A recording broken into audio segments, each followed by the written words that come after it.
ओम शांति। आज 11 अगस्त 2026 साकार महावाक्य रात मुरली बाबा कहते मिठे बच्चे बाप दादा स्नेह पाइबाकु हेले योग्य सेवाधारी हुआ। जदि बुद्धि रे ज्ञान रूपक बादल भरपूर अच्छी तेबे वर्षा कर अर्थात दान दिय। प्रश्न केउ प्रकार निशा भरपूर थिबा बादल को मध्य उड़ाई नहीं थाए बरसिबाकु देई न थाए। उत्तर जदि फालतू देह अभिमान निशा आसीगला तेबे भरपूर होइतिबा बादल अर्थात ज्ञानहरा बुद्धि मध्य उड़ीजिब। जदि बरसिबे तेबे भी सेवा बदल रे अपसेवा करिवे। जदि बाबांक सहित स्नेह नहीं तांक सहित जोग नहीं तेबे ज्ञान थाई मध्य जेपरी खाली अटंती एपरी खाली बादल अनेकंकर कल्याण किपरि करि परिवे। ओम शांति। एबे आउ अल्प बादल रहिचंती जेमिति वर्षा कमिगले सागर उपरे बादल रही न थाए ठंडा हो जाय थाए ठीक सेही परी एठारे मध्य ठंडा हो जाउचंती।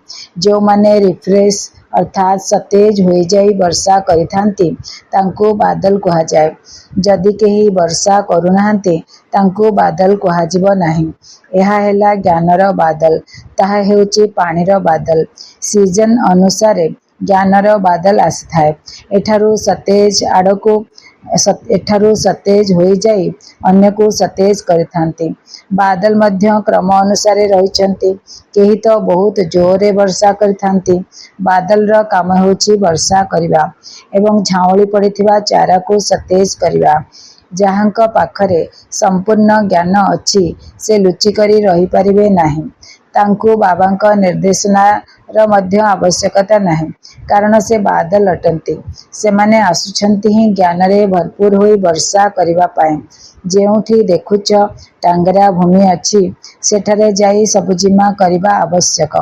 महारथी पिलामाने तो सबु सेवा केंद्र को भल भाबरे जानिचंती। केउ सेवा केंद्र ठंडा हो जाइछि केउ सेंटर पिलामानंको अधिक पाखको अधिक तोफान आसी विघ्न आसुछि। महारथी सेवाधारी पिलामाने एही कथा को भल भाबरे जानिचंती। बाबा मध्य सर्वदा कहिथांती योग्य सेवाधारी संतान माननको मोर स्नेह संपन्न स्मृति देव। भल भल बादल सेवा पाए जाइथांती।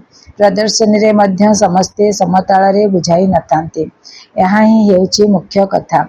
गीतार भगवान निराकार परमपिता परमात्मा अटंती ना कि साकारी श्रीकृष्ण बुझाइबा पाए बहुत भल उपाय रहिबा दरकार। तो कहते गीतार भगवान निराकार परमपिता परमात्मा अटंती ना कि साकारी श्रीकृष्ण बुझाइबा पाए मध्य बहुत भल उपाय रहिबा दरकार। सारा दिन यही ख्याल रहिबा दरकार जे समस्तंकु जाई जागृत करिबु। समस्ते घोर अंधकार रे पड़िचंती। समस्तंकु स्नेहर सहित बुझाई चल जे दुई जन पिता अछंती। एक लौकिक पिता शरीरर पिता द्वितीय पारलौकिक पिता भगवान बापा। अविनाशी पारलौकिक बाबा को ही पतित पावन कहा जाए। से हेले अविनाशी से हेले पारलौकिक बाबा से हेले पतित पावन। एबे तुम संतान माननको बुद्धि मिलिछि।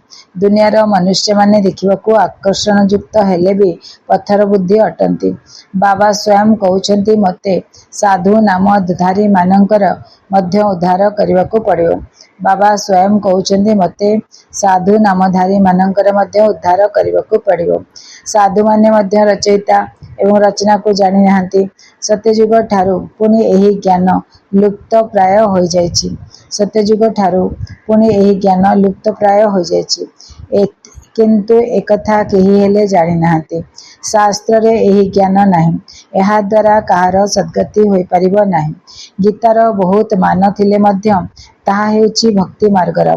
बाबा तो पतित पावन से आसी राजयोग शिखाउचंती। तेणु निश्चय राजत्व करिवा पाए नुआ दुनिया दरकार। राजयोग शिखि सारला परे नुआ दुनिया रे जेकी राजत्व करिवा पाए नुआ दुनिया दरकार। भगवान आछंती छोट जिनस तो देबेनी बहुत बड़ स्वर्ग दुनिया बैकुंठ आणिकी आसचंती। बाबा ही आसी राजयोग शिखाइबे। एक कथा भी वर्तमान तुमे जानिछ। जहांको कल्प पूर्वरु बुझाइथिबे तांकु ही वर्तमान बुझाइले पुणी सेमाने बुझिबे। एही लढ़ेई सेभଳି नुहे जेमिति सर्वदा होई आसिछि। 8-10 वर्ष चाली पुणी बंद होइजिबो। ड्रामा अनुसारे तैयारी होइथिबा बम रखिबा पई तैयारी करा जाई नाही। पतित मनुष्य मानकर विनाश न हेबा पर्यंत सत्ययुग आसीब नाही। पतित मनुष्य मानकर विनाश न हेबा पर्यंत सत्ययुग आसीब नाही। शांति किपरि स्थापन हेबो एकथा मध्य बुझाइबाकू पड़िबो। शांति स्थापन करिबा अर्थवा श्रेष्ठाचारी दुनिया गढ़िबा। एहा तो केवल एकमात्र बाबांकर ही कर्तव्य अटे। बाबा कहउचंती अन्य समस्तंक ठारू बुद्धियोग टुटाई जनक सहित जोड़िबाकू हेबो। देह सहित जहा किछि आखिरे देखा जाउची सबुथिरु ममत्व टुटाइबाकू पड़िबो। एबे आमको घरकू फेरी जिबाकू हेबो। तेणु घरकू ही मने पकेबाकू पड़िबो। एबे तुमे जानुछ जे एहा हेउची मृत्यु लोक। आमे अमर लोककू जिबा पई अमर कथा शुणुछु। देवता मानंकु दैवगुण संपन्न मनुष्य कहा जाय थाए। एठारे तो जणे हेले देवता नाहंती। कृष्णंक पई मध्य केते ग्लानिर कथा लिखि दैछंती। किछि हेले भी सठिक भाबरे बुझी पारु नाहंती। एबे तुम पिला मानंकु भल भाबरे पुरुषार्थ करी दैवी गुण धारण करिबाकू हेबो। दैवी गुण काहाकू कहा जाय एकथा मध्य बुझाई दिया जायछि। संपूर्ण निर्विकारी निश्चित हेबाकू पड़िबो। एहा हेउची मुख्य प्रथम गुण। एहा हेउची मुख्य अर्थात प्रथम गुण। सबु स्थान रे तुमे देखिबे जे पवित्रंक सम्मुखरे अपवित्र मानव मुंड नुआई थांती। सत्ययुगरे समस्ते पवित्र। तेणु सेठारे मंदिर रहिबो नाही। पुणी जेबे पुजारी हेउचंती सेतबेले मंदिर तैयारी करूचंती। जो माने पवित्र थिले सेई माने ही पतित होई जाइचंती। एहा हेउची बहुत जन्मर शेष जन्म। बाबा कहउचंती एही पुराणा दुनिया और पुराणा शरीर को मध्य भूलिबाकू पड़िबो। एही पुराणा दुनिया एबे समाप्त होइजिबो। एहा विनाश हेबा पई समय लागिबो नाही। एही पुराणा दुनिया धन दौलत माल मिल्कियत बा स्थावर अस्थावर संपत्ति सबू चलीजिबो। आउ अल्प दिन बाकी अछि। दुनिया रे केही जानी नाहंती जे एही पुराणा दुनिया शेष होइजिबो। तुमे सुनाउछ किंतु विश्वास मध्य आसीबा दरकार ना। जेबे भगवान उबाच बोली बुझिबे तेबे बुद्धिरे रहिबो। बाबा कहउचंती बाबा तुम संतान मानंकु कहउचंती निजकू आत्मा बोली भाबी मते मने पकाओ। पिला माने जानिछंती जे अविनाशी पिता आमको राजयोग शिखाउचंती जे समस्त आत्मा मानंकर पिता अटंती। आमे समस्ते हेले भाई भाई। स्वर्गरे सबु ब्रदर्स अर्थात भाई माने सुखी थिले। कलिजुगरे सबु मनुष्य माने दुखी होई जाइछंती। सबु आत्मा माने नरकवासी अटंती। केवल आत्मा तो रहिबो नाही शरीर भी तो दरकार ना। एबे तुम संतान मानंकु आत्मा अभिमानी हेबाकू पड़िबो। एथिरे ही परिश्रम रहिछि। एहा माउसी घर कथा नुहे। एही आत्मा अभिमानी अवस्था सेतेबेले परिपक्व होइजिबो जेतेबेले बुद्धिरे प्रथमे एही निश्चय आसीबो जे परमपिता परमात्मा आमको पाठ पढ़ाउचंती। शिव बाबा एही ब्रह्मांक शरीर माध्यमरे पढ़ाइबाकू आसचंती। आमे मध्य शरीर द्वारा शुणी धारण करूचु। संस्कार अनुसारे ही गोटिए शरीर छाड़ी आउ गोटिए शरीर धारण करिथांती। जेपरी बाबा योद्धा मानंकर उदाहरण देइथांती। लढ़ेईर संस्कार नहीं चलीगले पुणी से ही सैन्य बाहिनी रे आसी जोग देइथांती। शरीर छाड़ला परे पुणी आसीबे संस्कार अच्छी पुणी आसीबे पुणी आर्मी रे जिबा पई लढ़ेई रे सेना बाहिनी रे जिबा पई पुणी मेहनत करिवे। एबे बाबांकर संस्कार विषय रे भी तुमे जानिछ जे निराकार अविनाशी बाबांक पाखरे केउ संस्कार अछि। से मनुष्य सृष्टिर बीज रूप अटंती। पतित पावन ज्ञानर सागर अटंती। से ही आसी आम समस्तंको पावन कराइबे। बाबा कहउचंती केमती कराइबे पावन हमको मुरली शुणाउचंती तापरे आमे करूचे पावन बनौचे निजे निजको। पतित पावन ज्ञानर सागर अटंती। से ही आसी आम समस्तंको पावन कराइबे। बाबा कहउचंती मते मने पकाइले तुमर जन्म जन्मांतर विकर्म विनाश होइजिबो नचेत बहुत ନଚେତ୍ ବହୁତ ଦଣ୍ଡ ଭୋଗ କରିବାକୁ ପଡ଼ିବ, କିଛି ହେଲେ ପଦ ମିଳିବ ନାହିଁ। ଏବେ ପିଲାମାନେ ଜାଣିଛନ୍ତି ଯେ ବାବା ଆମକୁ ସହଜ ରାସ୍ତା ବତାଉଛନ୍ତି ଏବଂ କହୁଛନ୍ତି ମନ୍ମନା ଭବ। ବାବା କହୁଛନ୍ତି ମନ୍ମନା ଭବ। ଗୀତାରେ ମଧ୍ୟ ଏହି ଅକ୍ଷର ରହିଛି, କିନ୍ତୁ ଏହାର ଅର୍ଥ ବୁଝୁନାହାନ୍ତି। ବାବା କହୁଛନ୍ତି ମୋତେ ହିଁ କେବଳ ମନେ ପକାଅ। ଦେହ ସହିତ ଦେହର ସବୁ ଧର୍ମକୁ ଛାଡ଼ି ନିଜକୁ ଆତ୍ମା ବୋଲି ଭାବି ପରମପିତା ପରମାତ୍ମାକୁ ମନେ ପକାଅ। ୟାଦକୁ ହିଁ ୟୋଗ ଅଗ୍ନି କୁହାଯାଉଛି। ୟୋଗ ସାଧାରଣ ଅକ୍ଷର ଅଟେ। ଗୀତାରେ ମଧ୍ୟ ଅଛି, କିନ୍ତୁ କେବଳ କୃଷ୍ଣଙ୍କ ନାମ ଲେଖି ଦେଇଥିବା କାରଣରୁ ଘୋର ଅନ୍ଧକାର କରିଦେଇଛନ୍ତି। ଏବେ ତୁମେ ବୁଝାଇଲେ କହୁଛନ୍ତି ଯେ ଏହା ତୁମର କଳ୍ପନା ଅଟେ। ତାଙ୍କୁ କିଛି ବି ଜଣା ପଡ଼ୁନାହିଁ। ତାଙ୍କୁ ତ ସମ୍ପତ୍ତିର ଅଧିକାର ନେବାର ନାହିଁ। ପ୍ରଥମେ ଏହା ବୁଝନ୍ତୁ ଯେ ଇଏ ଅନାଦି ଅବିନାଶୀ ବାବା। ଶିବ ବାବା ଅନାଦି ଅବିନାଶୀ ବାବା, ପିତା, ଶିକ୍ଷକ ଓ ସଦ୍ଗୁରୁ ମଧ୍ୟ। ବାବା କହୁଛନ୍ତି ସଦ୍ଗୁରୁ ମଧ୍ୟ ଅଟନ୍ତି। ସେ ଆମକୁ ପାଠ ପଢ଼ାଉଛନ୍ତି। ଏହା ପକ୍କା ନିଶ୍ଚୟ ହେବା ଆବଶ୍ୟକ। ନୂଆ ଲୋକମାନଙ୍କର ନିଶ୍ଚୟ ଆସିଯିବ। ଏହା ଅସମ୍ଭବ ଅଟେ। ନୂଆ ଲୋକମାନଙ୍କର ନିଶ୍ଚୟ ଆସିଯିବ। ଏହା ଅସମ୍ଭବ ଅଟେ। କେହି ନୂଆମାନେ ମଧ୍ୟ ବୁଦ୍ଧିମାନ ହୋଇଥିଲେ ବୁଝିଯାଆନ୍ତି। କେତେକ ଆତ୍ମା ତ ଏଠାକୁ ଆସିବାକୁ ମଧ୍ୟ ଚାହୁଁଛନ୍ତି, କିଛି ହେଲେ ବୁଝୁନାହାନ୍ତି। ଟିକିଏ ହେଲେ ବି ତାଙ୍କ ବୁଦ୍ଧିରେ ଆସୁନାହିଁ। କେତେକ ଆତ୍ମା ତ ଏଠାକୁ ଆସିବାକୁ ମଧ୍ୟ ଚାହୁଁନାହାନ୍ତି, କିଛି ହେଲେ ବୁଝୁନାହାନ୍ତି। ଟିକିଏ ହେଲେ ବି ତାଙ୍କ ବୁଦ୍ଧିରେ ଆସୁନାହିଁ। ଏତେ ଢେର ବିକେ ଅଛନ୍ତି। ନିଶ୍ଚୟ ଏମାନଙ୍କୁ ବାବାଙ୍କଠାରୁ ସ୍ୱର୍ଗର ସମ୍ପତ୍ତି ମିଳିଥିବ। ଏହା ଏକ ପରିବାର ହେଇଗଲା। ଏହାର ନାମ ହିଁ ଲେଖାଯାଇଛି ବ୍ରହ୍ମାକୁମାର ବ୍ରହ୍ମାକୁମାରୀମାନେ। ତେଣୁ ପରିବାର ହେଲା ନା।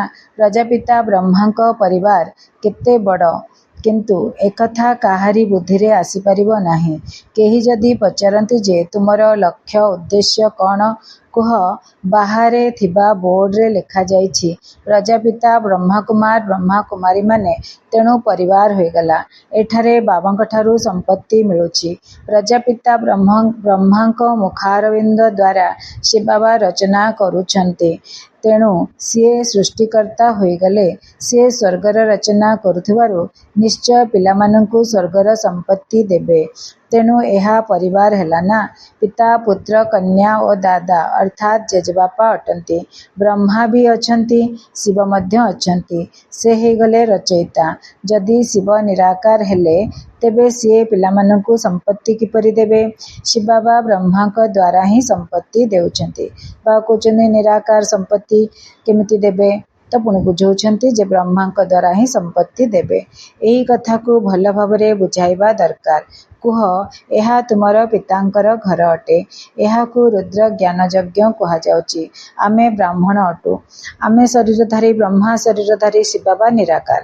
ତେଣୁ ସେ ଦଉଛନ୍ତି ବ୍ରହ୍ମାଙ୍କ ମୁଖରେ ଆସିକିରି ବାଣୀ ଶୁଣାଉଛନ୍ତି। ସେ ବାଣୀକୁ ଶୁଣିକିରି ଆମେ ନିଜକୁ ବାଣୀ ମାନେ ପାଠ ପଢ଼ଉଛନ୍ତି, ରାଜଯୋଗର ଅଭ୍ୟାସ କରାଉଛନ୍ତି। ସେ ବାଣୀକୁ ଶୁଣିକି ଆମେ ପାଠ ପଢ଼ିକିରି ଉଞ୍ଚ ପଦ ପାଇବା ପାଇଁ ନିଜକୁ ଯୋଗ୍ୟ ବନାଉଛେ।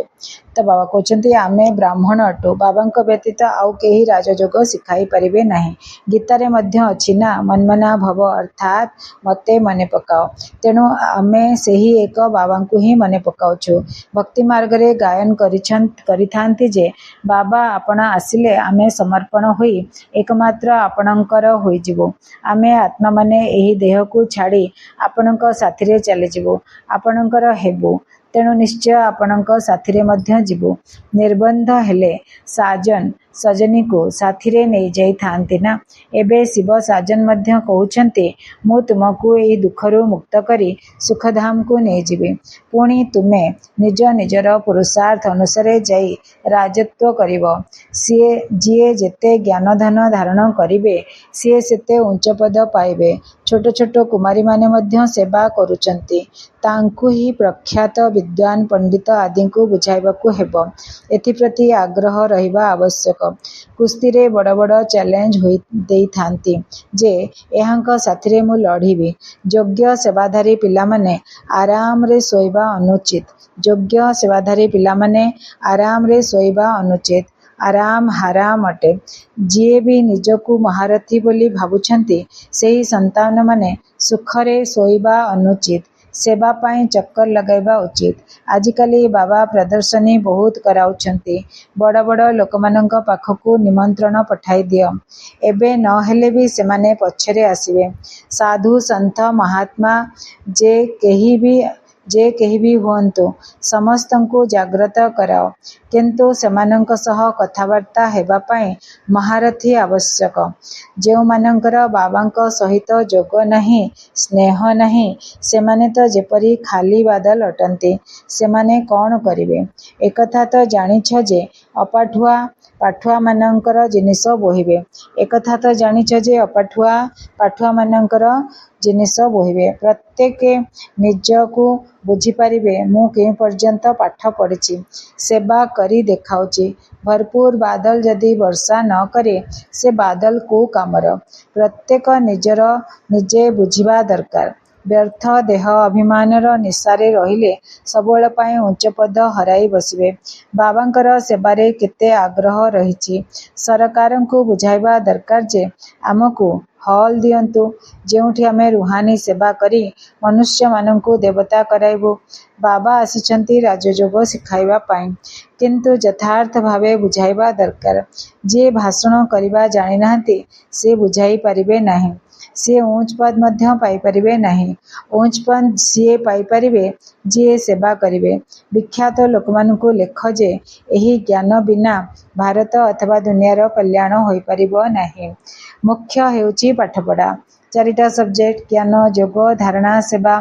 ଏହି ଲକ୍ଷ୍ମୀନାରାୟଣ ମଧ୍ୟ ପାଠ ପଢ଼ିବା ଦ୍ୱାରା ହିଁ ଏହିପରି ଉଚ୍ଚ ରାଜପଦ ପାଇଛନ୍ତି। ଏମାନେ ପୂର୍ବଜନ୍ମରେ ରାଜଯୋଗ ଶିଖୁଥିଲେ। ଆମେ ମଧ୍ୟ ଏଠାରେ ଏବେ ପାଠ ପଢ଼ୁଛୁ। ସ୍କୁଲରେ ବିଦ୍ୟାର୍ଥୀମାନେ ଜାଣିଛନ୍ତି ଯେ ଆମେ ଏହି ପରୀକ୍ଷାରେ ଉତ୍ତୀର୍ଣ୍ଣ ହୋଇ ପୁଣି ଏହିପରି ହେବୁ। ଏହି ଜ୍ଞାନ ତୁମକୁ ମିଳୁଛି। ଏହା ଏହି ଦୁନିଆ ପାଇଁ ନୁହେଁ।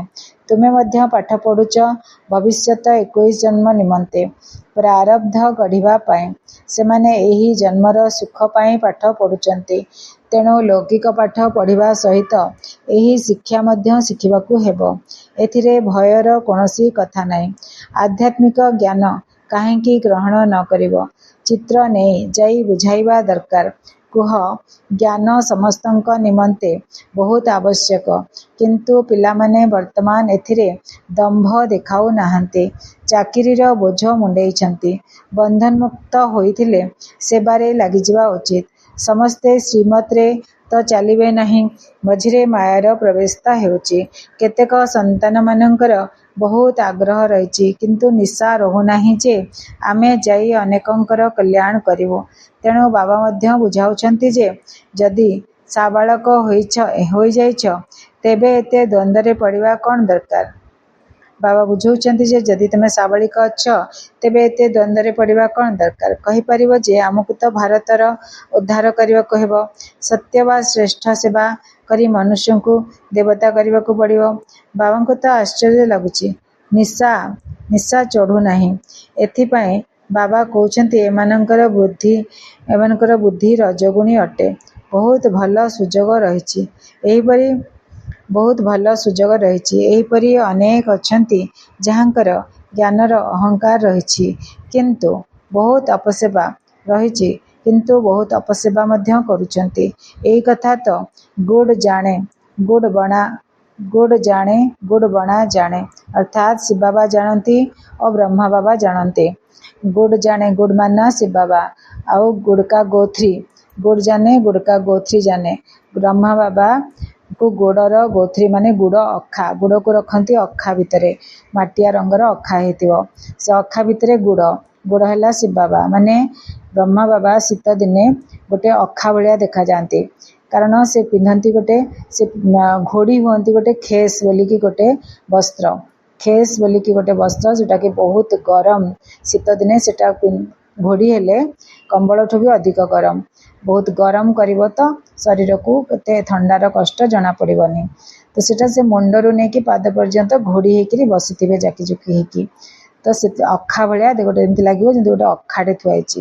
ତ तो से बाबा मजाक रे शिव बाबा कहती गुड़ जाने गुड़ की गोथरी जाने माने गुड़ शिव बाबा जानते नहले गुड़ अखा ब्रह्मा बाबा जानते।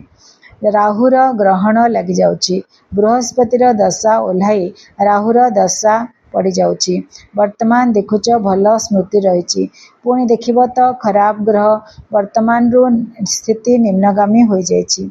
पिलामानंकु तो बहुत बहादुर हेबाकु पड़िबो कष्ट करिबाकु पड़िबो आमे एही भारत को स्वर्गवासी करी छाड़िबो।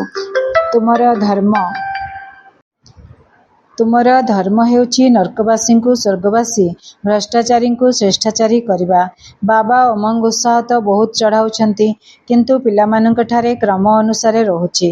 अच्छा मीठा मीठा शिकिल दे संतान मानंक प्रति माता पिता बाप दादांकर मधुर स्नेहभरा स्मृति एवं सुप्रभात।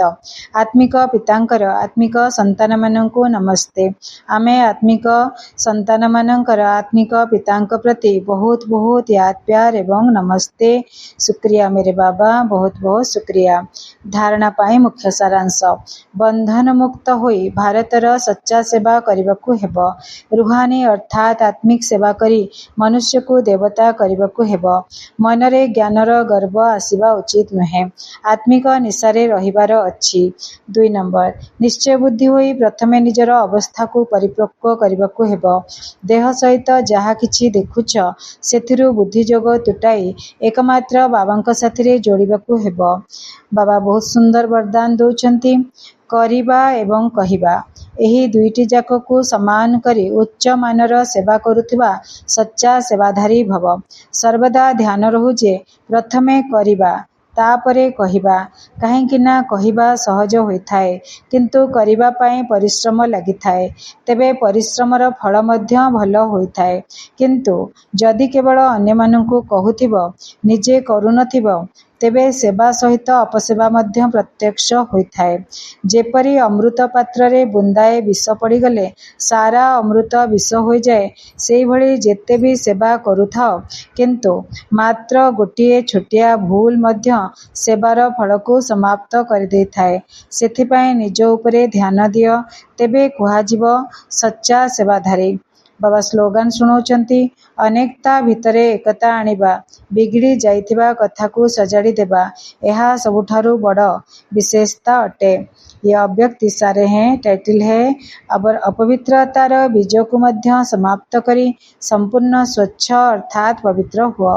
जेतेबेले अपवित्रता अर्थात काम महाशत्रु स्वप्नरे बा संकल्परे मध्य आक्रमण न करिबो सेतेबेले कुहाजिबो डबल अहिंसक। सर्वदा भाई भाईर स्मृति सहजरे एवं स्वतः भावरे स्मृति उपरे रहुथिबो।